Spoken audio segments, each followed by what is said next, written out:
पिया आलियार की मोहब्बत को एक्सेप्ट कर चुकी थी, लेकिन जब से पिया को ये मालूम हुआ है कि सावल भी पिया से बेइंतहा मोहब्बत करता है, पिया पूरी तरह से कंफ्यूज्ड हो चुकी है और परेशान हो चुकी है कि अब वो सावल को क्या कहे। वहीं पर दूसरी तरफ आलियार जो पिया से अपनी मोहब्बत के दावे कर रहा था, अपनी वालदा शाइस्ता के कहने पर एक बार में ही उनको कह देता है कि मैं आप लोगों की खुशी की खातिर पिया को छोड़ने के लिए तैयार हूँ। ड्रामे के नेक्स्ट एपिसोड में आप लोग देखेंगे कि असलम जो आलियार को लेकर बहुत ज़्यादा परेशान था, कहता है ज़किया को कि मैं तैयार हूँ, कह दो पिया को कि वो आलियार से कहे कि अपने वालदैन को लेकर हमारे घर पर आएँ ताकि हम दोनों इन लोगों का मिलकर रिश्ता कर सकें। आलियार को जब बताती है पिया ये बात, तो वहीं पर पिया कहती है आलियार से कि मुझे डर लग रहा है, पता नहीं तुम्हारे माँ बाप को मैं पसंद आऊँगी भी या नहीं। वहीं पर आलियार पिया का हौसला बढ़ाते हुए कहता है कि तुम्हें फ़िक्र करने की ज़रूरत नहीं है, तुम अपने आप को देखो कि तुम कितनी खूबसूरत हो। कौन इंसान ऐसा है जो तुम्हें पसंद नहीं करेगा। आई एम श्योर मेरी मॉम को तुम बहुत ज़्यादा पसंद आओगी, तो तुम्हें इस बात की फ़िक्र करने की ज़रूरत नहीं है।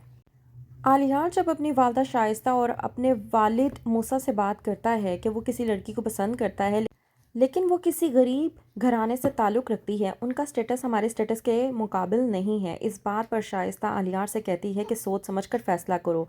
जिस लड़की को भी पसंद करना चाहते हो, मैं तुम्हें एक ही बात कहूँगी कि एक लड़की के साथ तुमने अपनी पूरी ज़िंदगी गुजारनी है। इसका मतलब ये नहीं है कि तुम जिसको भी चाहो अपना जीवन साथी बना लो। कहता है आलियार आप फ़िक्र ना करें, आप एक बार मिल लें पिया से, मुझे यकीन है कि आप पिया को पसंद करेंगी। शाइस्ता जो कि आलियार के कहने पर पिया से मिलने के लिए तैयार हो जाती है, लेकिन कहती है कि अगर मुझे पिया पसंद ना आई तो मैं पिया का रिश्ता तुम्हारे साथ नहीं होने दूंगी। वहीं पर दूसरी तरफ सावल जो कि पिया की मोहब्बत में पूरी तरह से चूर हो चुका है, कहता है कि मैं अब जाकर असलम साहब से पिया के लिए बात कर ही लूँगा। लेकिन वहीं पर आ जाती है सस्सी और कहती है सस्सी सावल से कि क्या मैं तुम्हारे लिए पहले की तरह हास नहीं हो सकती। ससी की ये बात सुनने के बाद सावल परेशान हो जाता है और कहता है कि मैंने जो मोहब्बत तुमसे की थी वो मोहब्बत कब की ख़त्म हो चुकी है और वैसे भी तुम किसी और की हो चुकी हो, तो इस बात का अब कोई जिक्र करना बनता ही नहीं है। वहीं पर सावल जो कि बाइक लेकर आता है ताकि पिया को इम्प्रेस कर सके। पिया सावल को देखने के बाद सावल से कहती है कि तुम बहुत अच्छे लग रहे हो, बिल्कुल फिल्मी हीरो की तरह।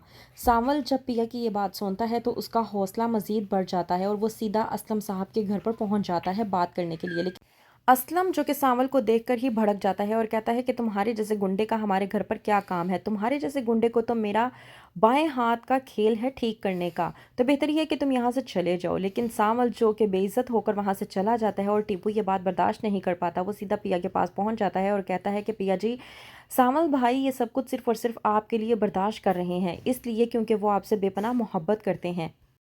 पिया समझ नहीं पाती कि वो अब टीपू को क्या कहे। वहीं पर दूसरी तरफ वो एक तरफ से आलियार का इंतज़ार कर रही है, लेकिन वो इस बात से अनजान है कि आलियार के वालिद से उसके अपने वालिद असलम की बहुत बड़ी दुश्मनी है। तो क्या होगा जब मूसा और असलम का होगा आमना सामना, जानने के लिए देखते रहिए ड्रामा सीरियल सावल यार पिया।